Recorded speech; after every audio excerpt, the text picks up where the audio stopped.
I know that there are open houses and other events going on, and I've said to Kathleen that I'm going to make this short, sweet, and condensed.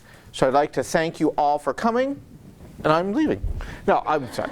No, we are actually going to talk a little bit about transition today. As you know, we've talked about a lot of different things up until this point. We've talked about cognitive characteristics, we've talked about affective characteristics, we've talked about underperformance, we've talked about potential, we've talked about twice exceptionality. And now we move on to our ultimate topic, a really critical topic, which is looking at the gifted student in transition. And what do we mean by transition? What we mean really is the gifted student undergoing change. And when in our education system, where do we find transition? Elementary, middle school. Elementary to middle, and middle to high school. And those are critical transition points. However, it could mean going to a different school. It could mean going to a different classroom. It could mean moving from one room to another. Transition can mean a lot of things, but in this context, we really talk about those critical transition times where we also know that there is a cognitive impact, meaning that between elementary school, that ends around 5th grade, and middle school, secondary school, that begins around 6th, there's also a lot going on in the brain physiologically and neurologically. So we'll look at those impacts. But what I'd like to do is talk about transition. Change is hard, and why is change hard? Why is change difficult? Yeah, you go ahead. There's going to be a lot of new challenges that you get to see. Like, nothing's going to be the same. Nothing's going to be the same. Very, very important point. The brain, of course, as you know, likes to engage challenge. However, the brain likes to engage challenge with clarity. That is especially true when we talk about the gifted brain and the way that the gifted brain processes information. It seeks out clarity because organically we are trained to detect patterns in our environment to survive, which is the brain's purpose. But we need clarity to do so. When you experience change, which often is accompanied by ambiguity and uncertainty experienced with intensity, transitions are especially daunting. Robin Sharma said, "Change is hard at first, messy in the middle, and gorgeous at the end." It almost sounds like eating candy in a way. Now, I was going to break you out into small groups, but you're already a small group, so let's just talk among ourselves. When we talked a little bit about what we mean by transitions in school. And when you see these transitions in school, what sort of things do you see reflected in the home environment? I mean, you've seen it, right? What kinds of things do you see how, when kids are changing at school, how do they cope in the home? For me, it's more stress. Like you get more stress, all the pressure. Stressed. The pressure. From other kids, like. What do you from other kids? You said? Yeah, like he has kind of difficult to engage with other kids. Mm-hmm. Like they're more into music and. So finding people with similar interests, and it's very different as you transition from elementary into a secondary school, because all of a sudden you're not with the same people all the time. Now there's new people from new places and you need to get to know them. So you might see evidence of stress at home. Like, what kinds of evidence do you see of stress? Like I can see the behavior change. Like he's more like episodes of kind of down. Like he doesn't understand why things happen between kids. Like this kind of stuff. You get more like emotional. And more emotional, more invested, and you can see that at home. What else? They could be maybe scared. It depends on if they're going to another school. Usually, some of the kids are going to be older, so right. There might be some fear there. Or there's a different type of a hierarchy. Be, Well, you know, usually excitement is also accompanied by some level of anxiety, because every time we enter the unknown, our neurological response is to generate the neurochemistry that's associated with danger or with survival. So you may see periods of excitement, peaked periods of excitement, followed by peak periods of anxiety, and you've got to distinguish the two because sometimes the differences are subtle. Anybody else see anything in transitions? And it doesn't have to be from elementary to middle. It could be just from one thing to another.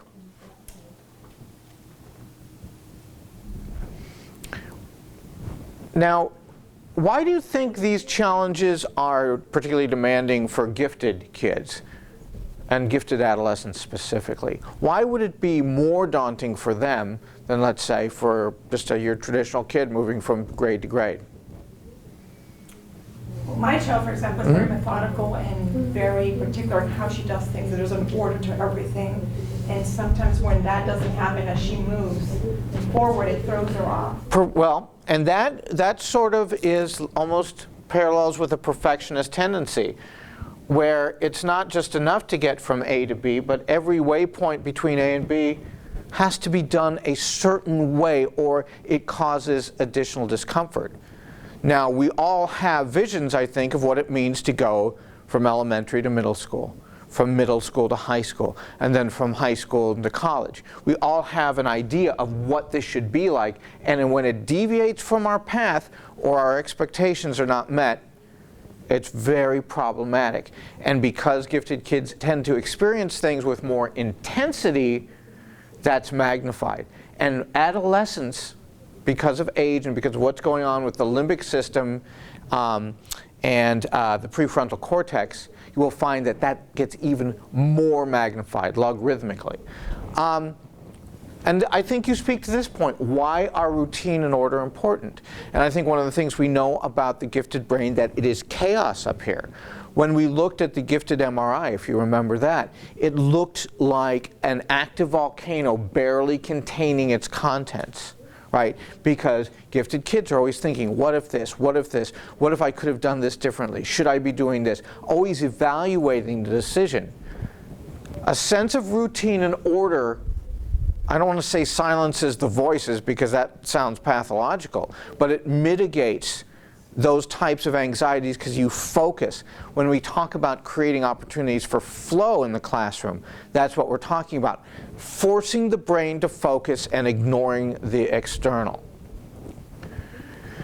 You talked a little bit about what you've observed, but I want to know what are your greatest concerns? I know that you say he has periods where he's a little down. You were talking about being anxious. Anything else concerning for you all?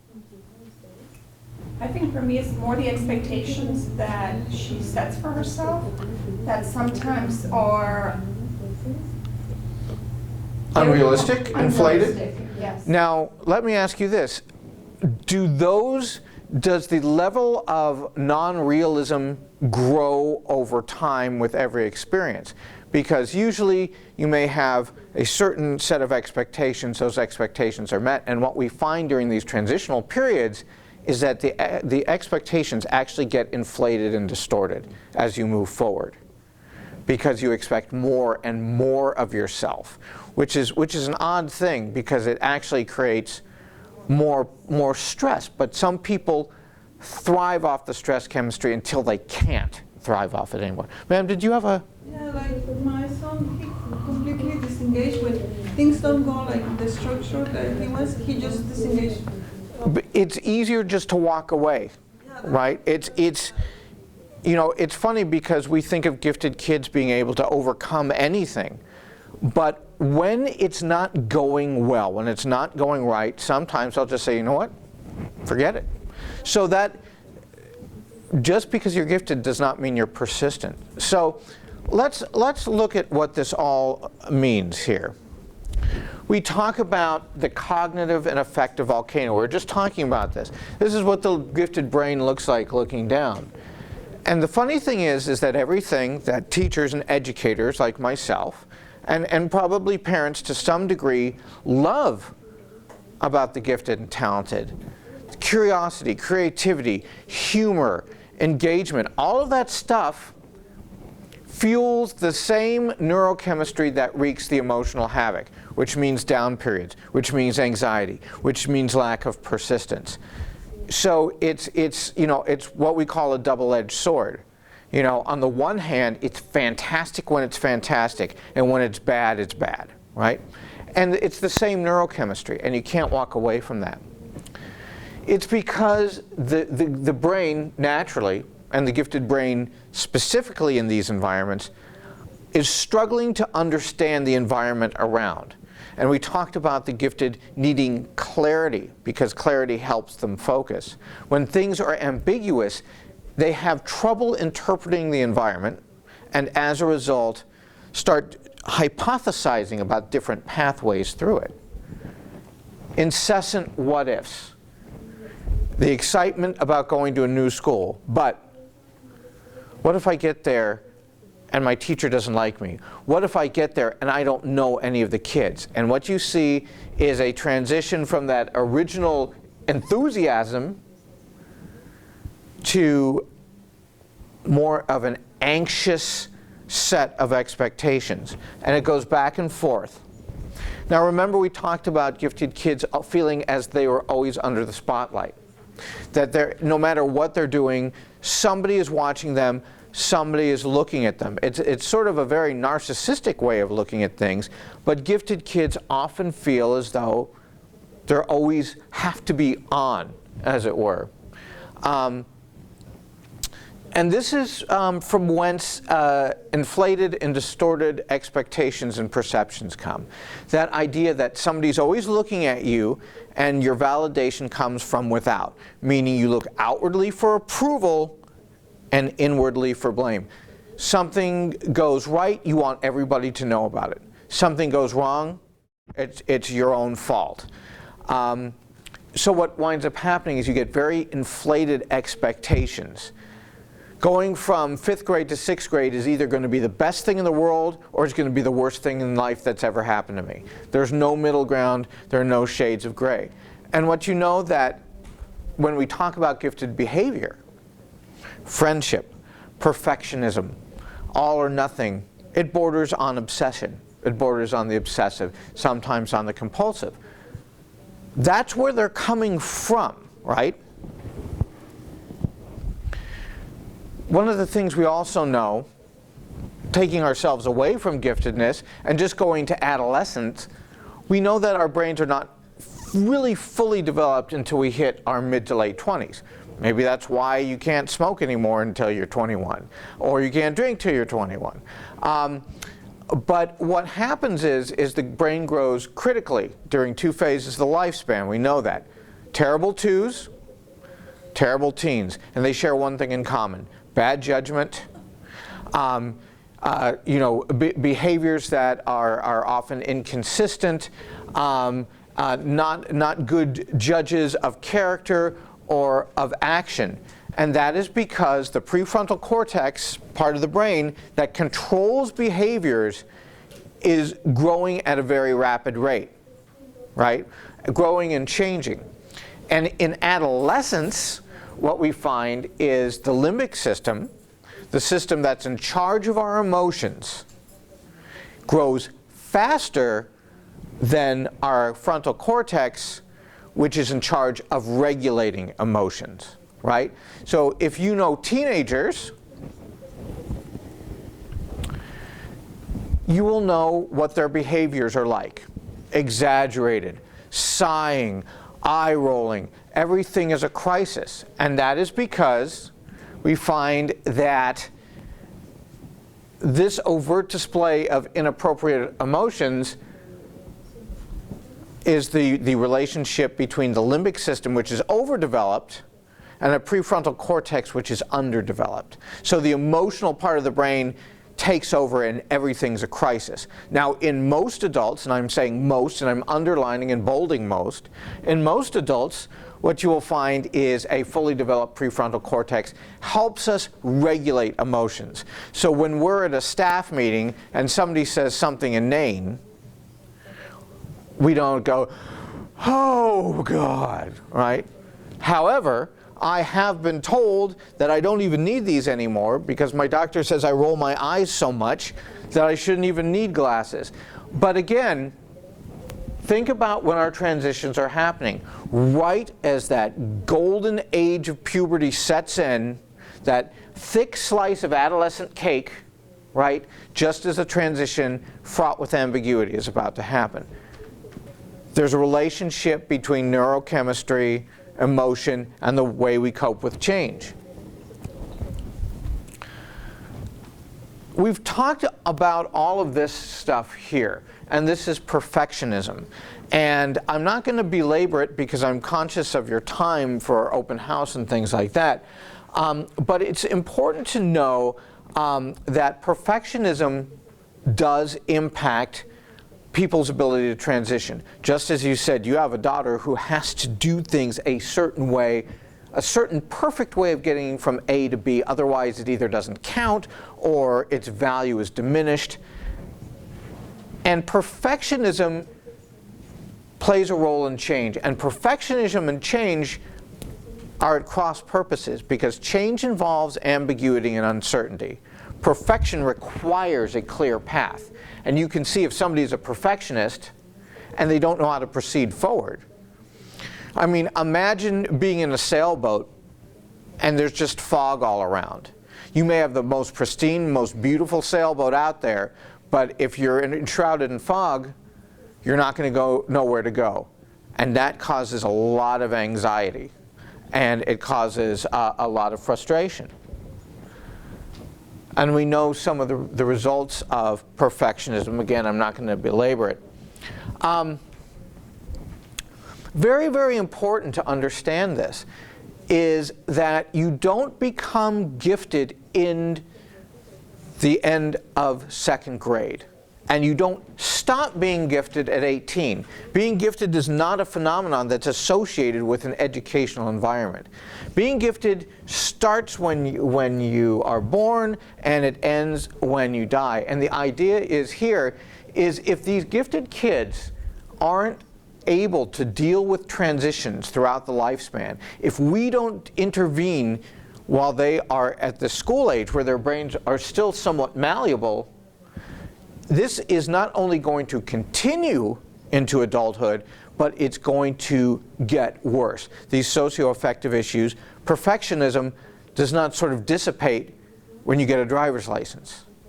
It grows and grows and grows, and if you don't have the coping skills to deal with it, you're not going to be able to proceed. So here's some for those kids. Now this says the gifted adolescent.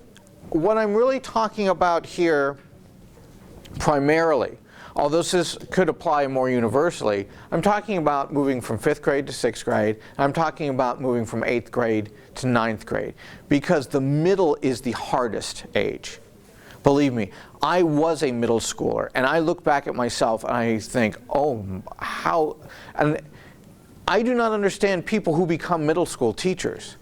I am definitely not that brave. And a middle school teacher of the gifted, so not only do you have all of the socio-affective, socio-emotional characteristics of giftedness, now you have that beautiful adolescent frosting that just makes it, even more complicated.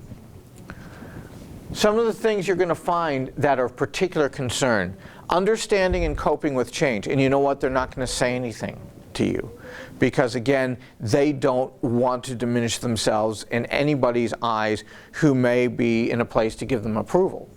So your son's probably not going to say, I'm having a really tough time. And plus the age is really not a time when you're trying to assert a sense of independence. You don't go, I can't cope, I don't know what to do.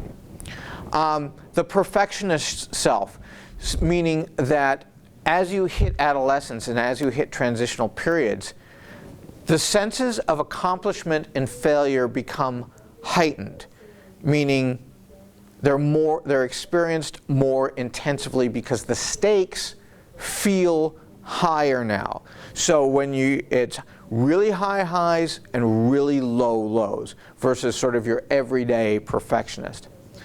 Existential anxieties. This is also a very hard age because this is where kids are trying to figure out who they are as independent people. And we know that gifted kids tend to like to commit early to a certain pathway in life. We know that as early as middle school or before, they'll become wedded to a career or wedded to, this is how I'm going to live my life. This is where I'm going to live. This is what I'm going to drive. Trying to figure out who they are. Social awkwardness. You go from being a big fish in a relatively small pond to being a smaller fish in a big lake and eventually a guppy in an ocean. Whatever social awkwardness you're experiencing is now magnified because it has to be because of the numbers of people you're dealing with. And then pressures to succeed. So when you come out of elementary school identified gifted, middle school teachers will have certain expectations of what you're able to do. Take away all of the emotional issues, this is what they should do. And then these kids also have very inflated expectations of what their teachers expect.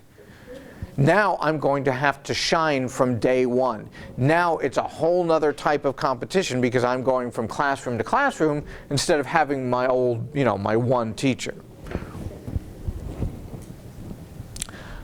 So what are some of the things that we can do to help with transitions?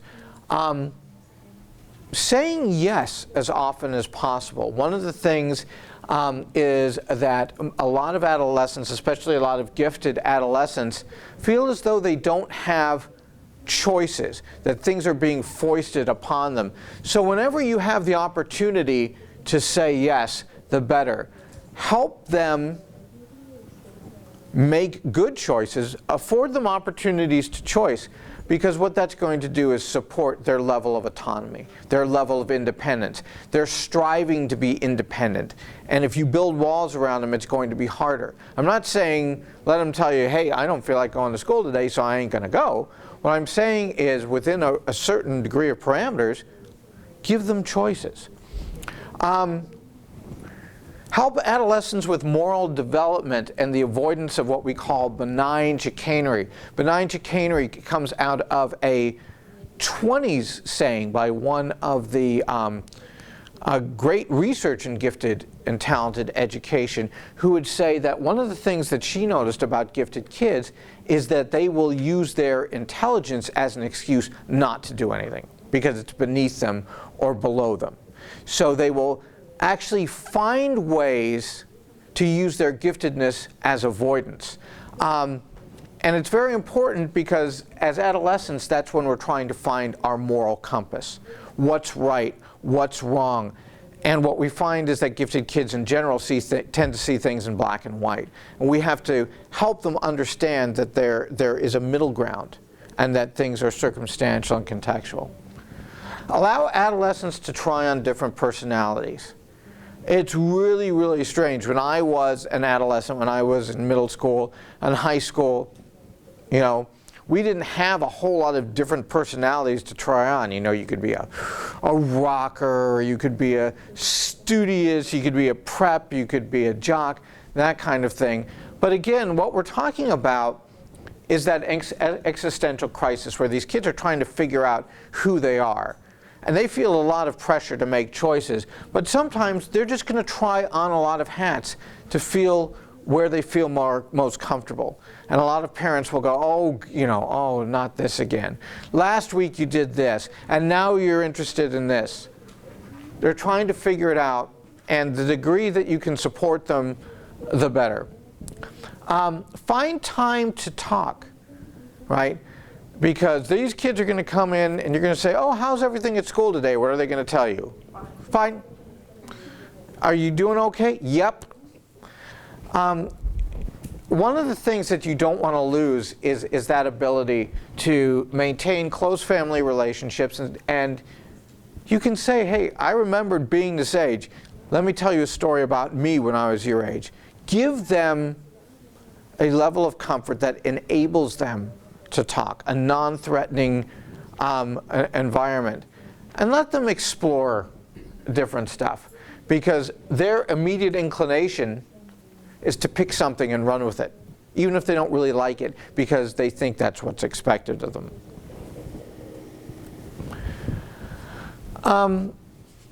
When we're dealing with things like perfectionism, so we talk about dealing with the idea of transitions and that strange personal development that we all go through.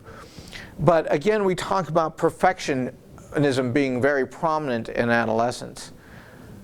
It's very important, as not only as teachers but also as parents, to understand that the intellectual and the emotional in gifted and talented kids are interwoven. They can't be separated. So if this kid is having a bad day, it's going to impact, their commitment to assignments. And they don't make a separate distinction between classwork and how they feel. It's intertwined. It's important that we realize this. You also have to know what triggers might be for perfectionist behaviors. So when a kid comes in and they're dragging their paper along, you might say, okay, something's up with this. So you know what the perfectionist behavior, the obsessive behaviors are. What you need to be able to do is find out what are the things that trigger them.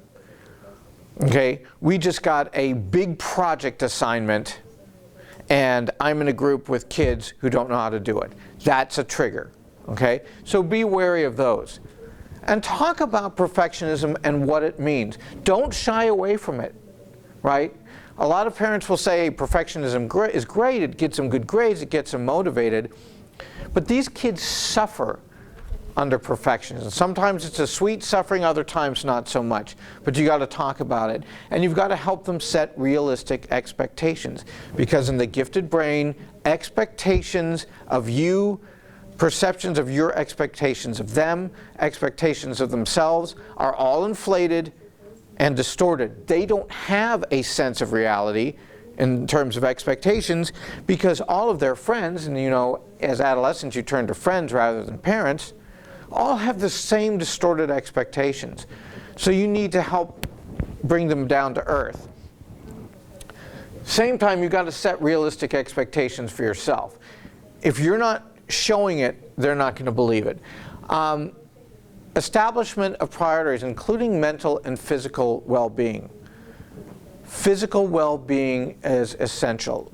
And the reason that is not only because you want to be healthy, but when you do engage in exercise, and that could be another trigger for perfectionism, so be careful, because once these kids go down the fitness path, they're going to say, well, I haven't run for 5 miles today, and I've got to do it. So, everything's a trigger. However, do realize that exercise does release certain neurochemistry, certain hormones that help to stem the tide of the volcanic obsessiveness.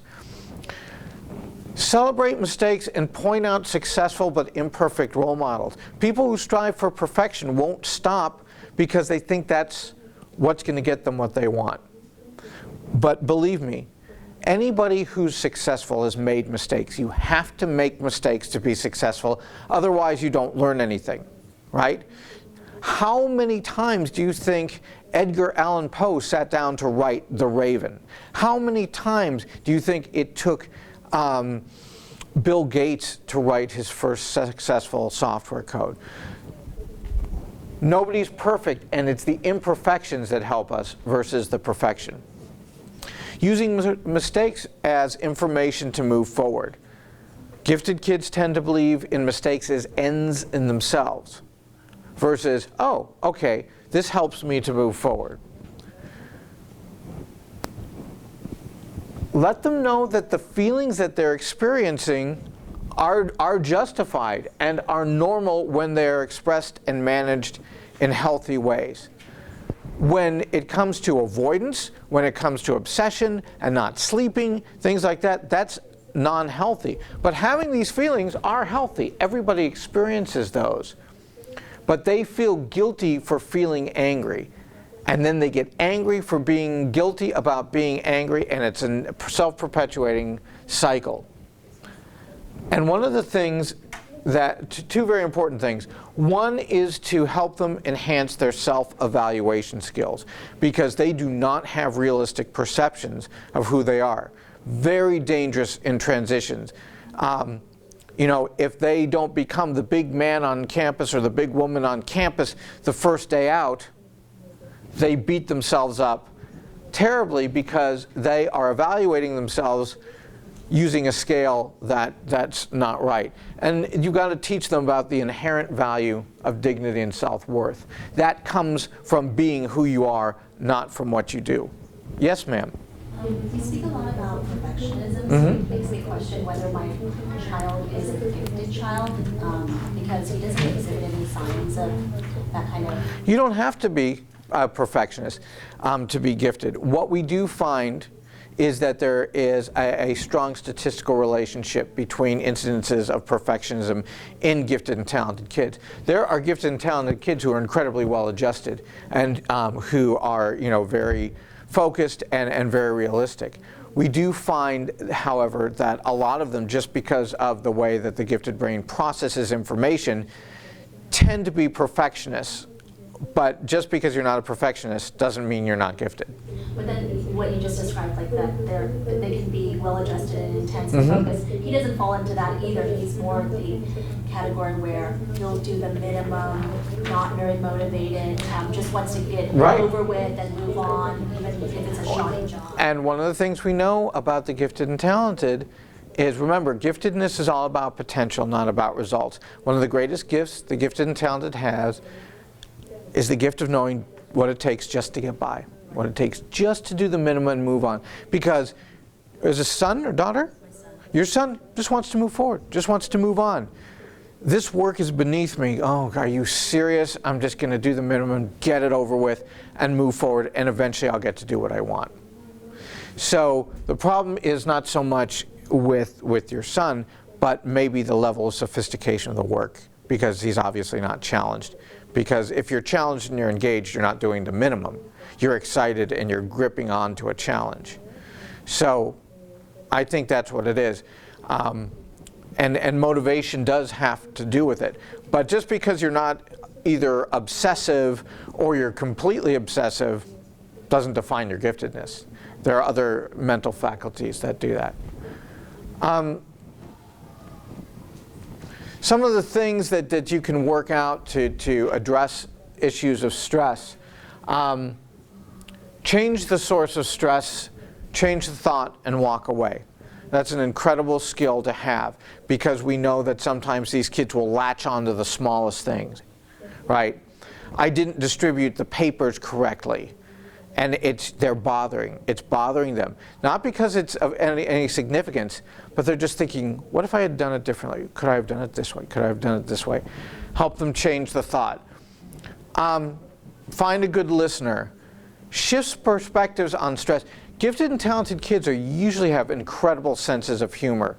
And one of the things that you can do is help them see the humor in a stressful situation, right? Because there's always humor in stressful situation.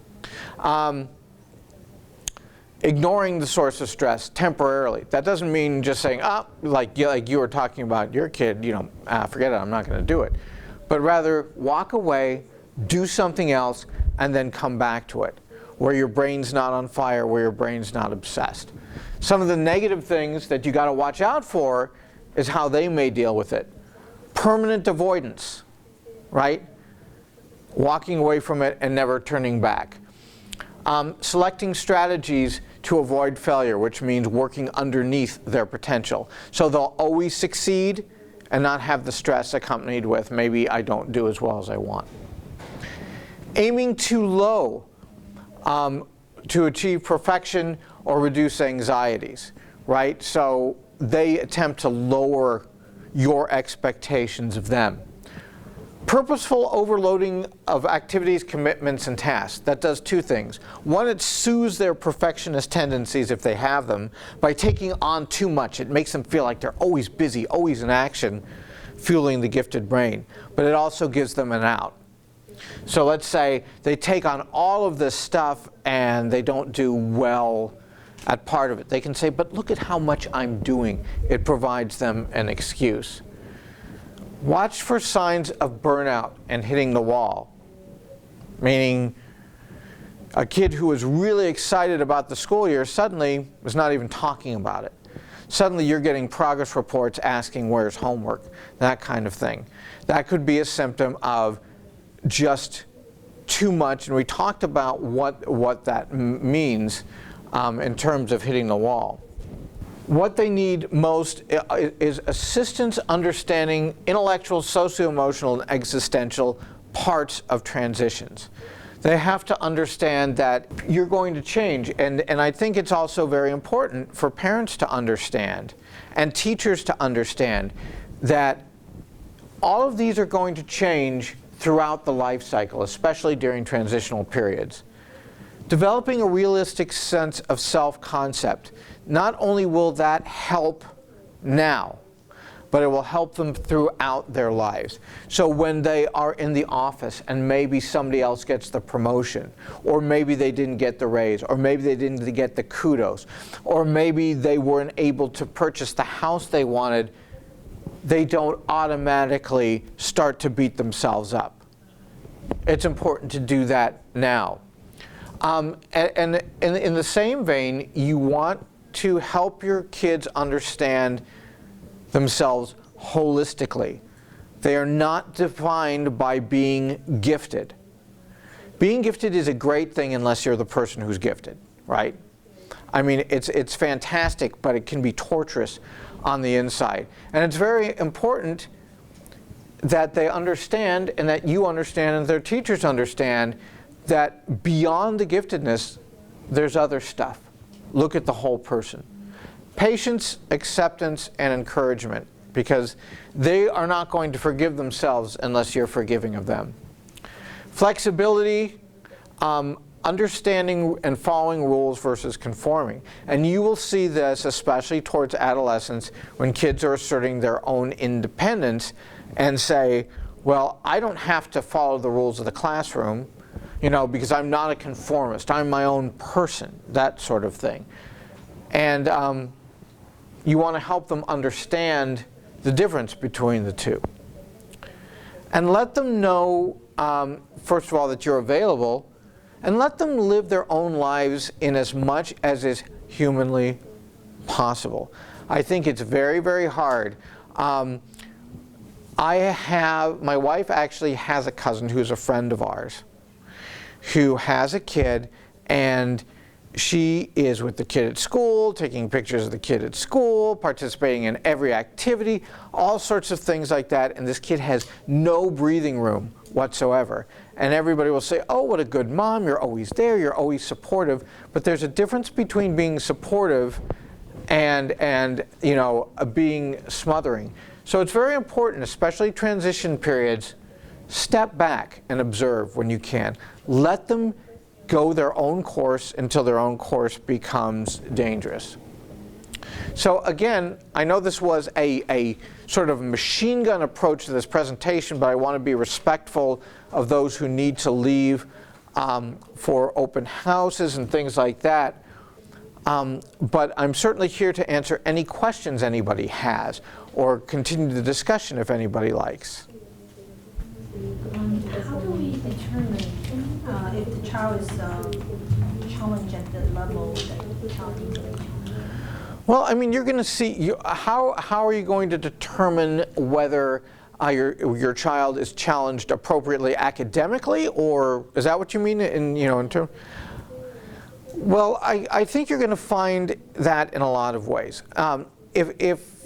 And I don't know the extent of homework they get, but if they're finished really quickly, or if you see the same types of things coming in again and again and again. Let's say, for an example, you have a multiplication worksheet and the kid blazes through it. That shows mastery of that concept. Now, if you keep seeing more of the same kind of stuff coming again and again and again, what you're seeing is a phenomenon that we call punishment for mastery, meaning you've shown me that you can do it, and since I don't really know what else to do here, I'm just going to make you do it again and again and again because you're really good at it. The idea is that as educators, we are supposed to avail our students progressively more sophisticated opportunities to engage the curriculum, moving from manipulation, I know how to do something, to application, I know how to do something in context, to abstraction, meaning I can do this and apply it to a number of different contexts.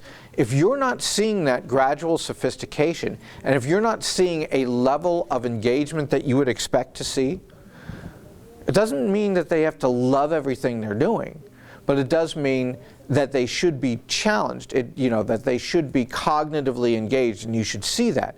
If you are not seeing that, or if you, it's as simple as doing what we call anecdotal narrative observation, which means just listen to what they're talking about. They may not tell you, right, but they probably are talking to their friends and you can hear them, talking about what the assignments are. I'm bored. They may come to tell you and say, look, I'm bored. Your phenomenon, just doing what it takes to get by, just kind of sailing through under the radar. That would be a signal. Because you should not really be able to do that. Especially as a gifted kid, you should have a curriculum and assignments that engage you cognitively and challenge you cognitively. You shouldn't be able to fly under the radar that easily. So those are just a few things.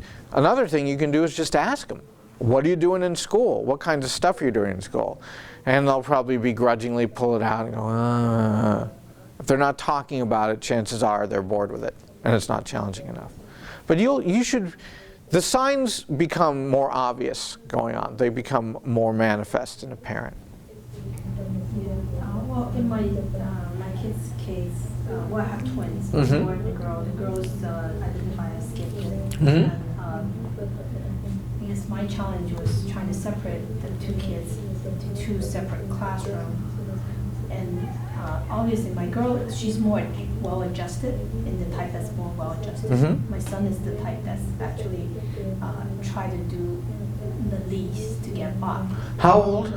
They're 11, they're in 6th grade. Okay, well, also know that just doing stuff to get by is also symptomatic of being a 6th grader.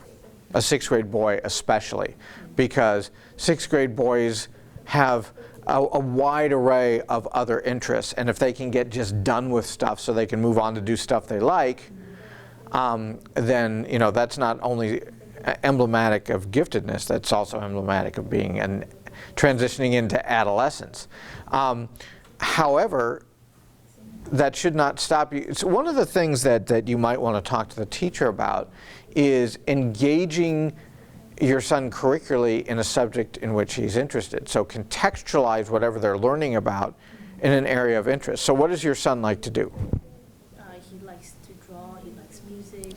Okay, so obviously there's a connection through the arts, and I know that Pasadena Unified is huge with the arts. I'm a former arts educator, so what we used to do is we used to teach through the arts.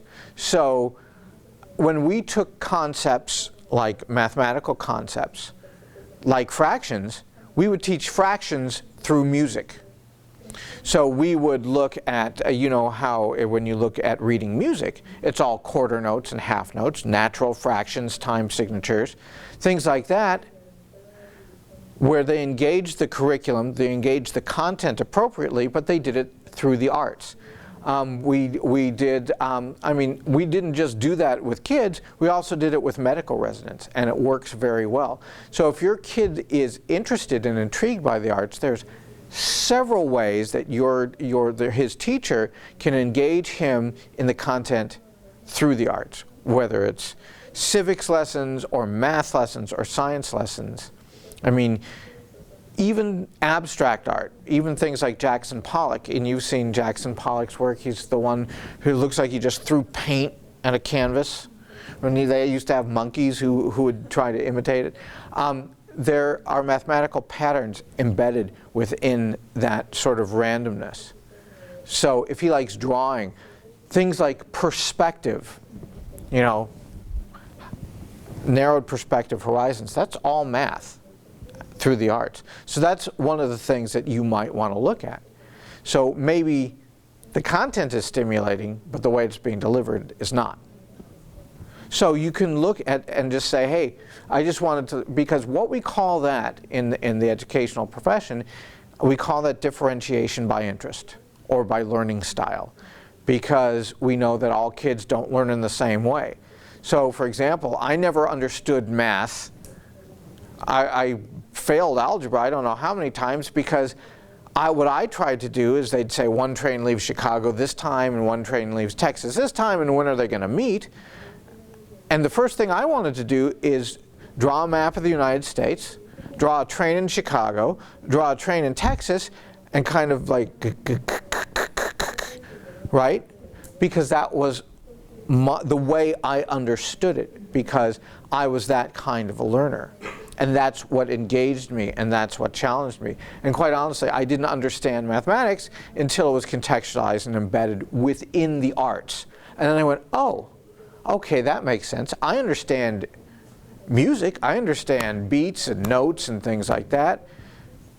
You can understand math if you're into poetry. Meter, rhyme, rhythm, it's all mathematics. So one of the things you might want to explore, just ask the teacher when you're differentiating instruction, and hopefully they're familiar with that language, how do you differentiate by interest? Because one of the things is my kid has a passion for the arts. A lot of people learn history through music, because music is the way that we tell our stories. You look at, in Mexico there are songs called corridos, which tell stories. And a lot of them tell stories, let's say, of the immigrant experience. If you look at Irish folk songs from the 1860s, and you look at current corridos, what you will find is that the themes echo across time and across geography. The struggle for identity, trying to come to grips with a new place, feeling connected to another place, but being in a new place for which you're grateful.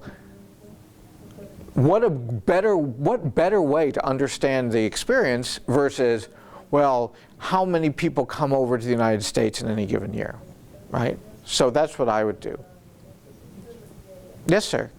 My son seems like things that he likes to do is like physical things. I mean, like picking up hammers, construction, building things. Just the other day, he told me, he said, I want to be a construction worker. I mean, he's a good reader and things, but if it comes down to studying and doing academic things, he's not into that. But physical things, he just wants to be into. And that is just fine, because in all of that, in all of those types of professions, it doesn't matter if you're a journeyman construction worker or if you're a chief architect, you do need to have a mastery of mathematics. You do need, we used to work with the largest electrical unions, right? And these are all people who do a lot of physical labor. But if you don't know how to connect fuse boxes to one another and you don't understand the basic concept of electrical flow and circuitry, you're going to wind up electrocuting yourself, right? So all of those things, the worst thing I think that happened in California and across the United States in secondary schools is the demise of the industrial arts. I was probably one of the last groups of people who had wood shop, who had auto shop, that kind of thing, because it took those conceptions. Believe me, if you try to tune a car, and now nobody knows how to do it now because you open the hood and you can't access anything. But in the old days, you needed to understand how fast the timing belt should go. What does this mean? What is the circuitry? In what order do things fire? What is the combustibility of carburetors? All of those people that we just kind of look at and go, oh, he's just a hot rodder, do a lot of science and they do a lot of math. Again, it's the same type of thing. If that's what you're talking about is what you're talking about, sort of an art-centric, you're talking about a kinesthetic learning style, meaning I get it when I do it. I can read it, and I understand. There are some things that I can just read about.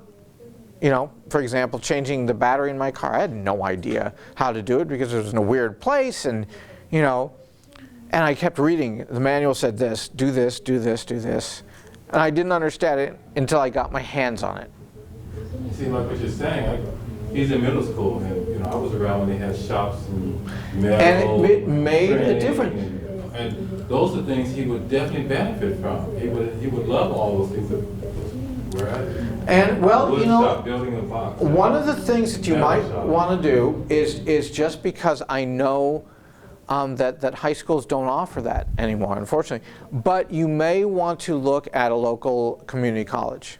So, for example, I know that some of the community colleges still have auto shops. I know they have HVAC and stuff like that, where it's college level coursework, but still engages all of the, you know, the content they'd be learning. So maybe you can talk to a counselor and say, hey, my kid is a kinesthetic learner. He's, you know, the best way he learns is through doing. He likes tools. He loves engineering.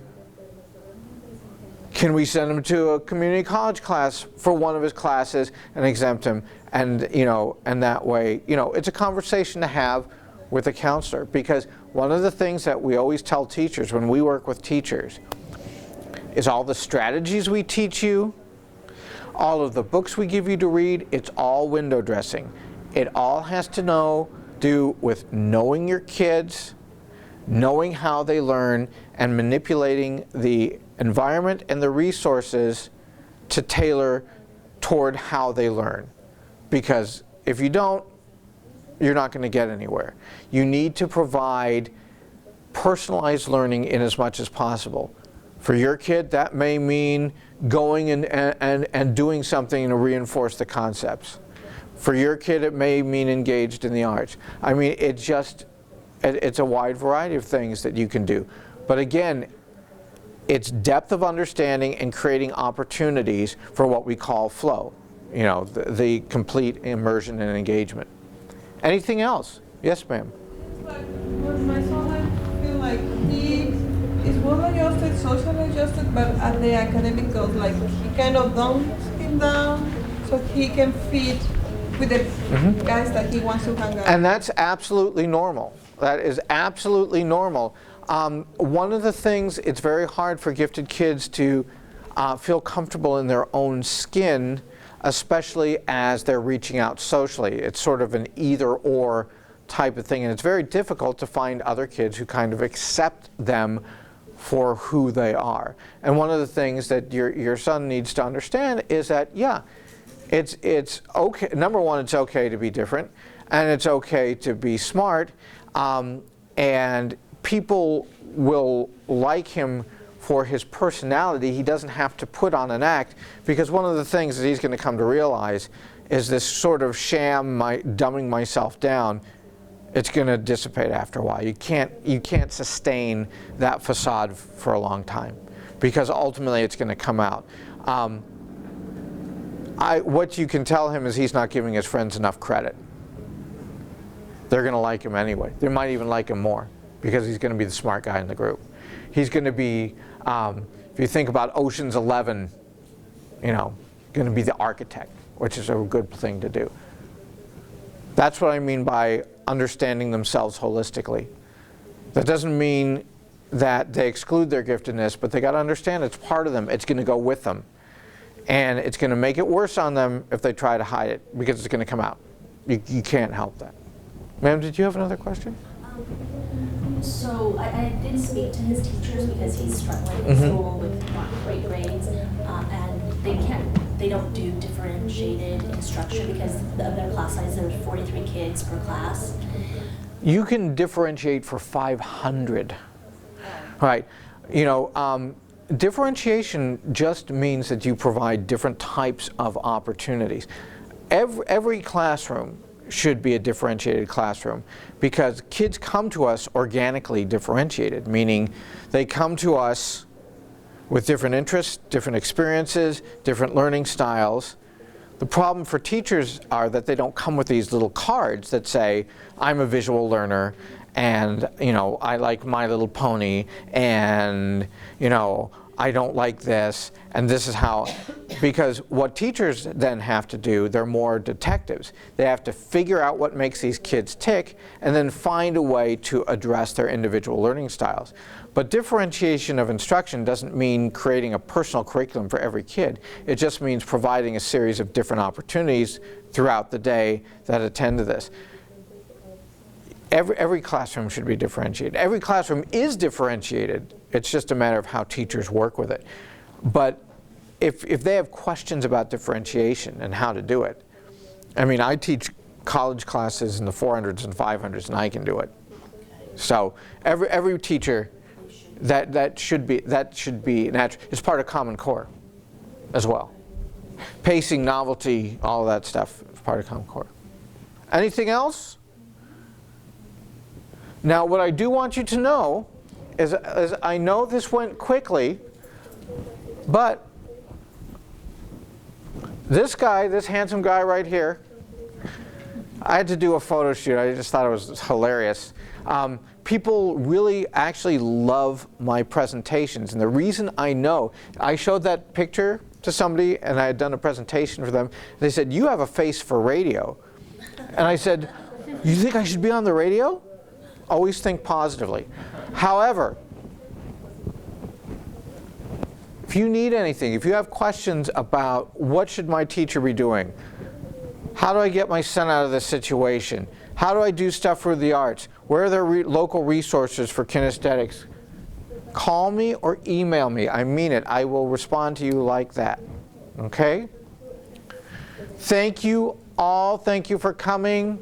And for the rest of you who didn't come, and those of you out on the web, ladies and gentlemen of Pasadena, thank you all, and please feel free to contact me at any time. Thank you.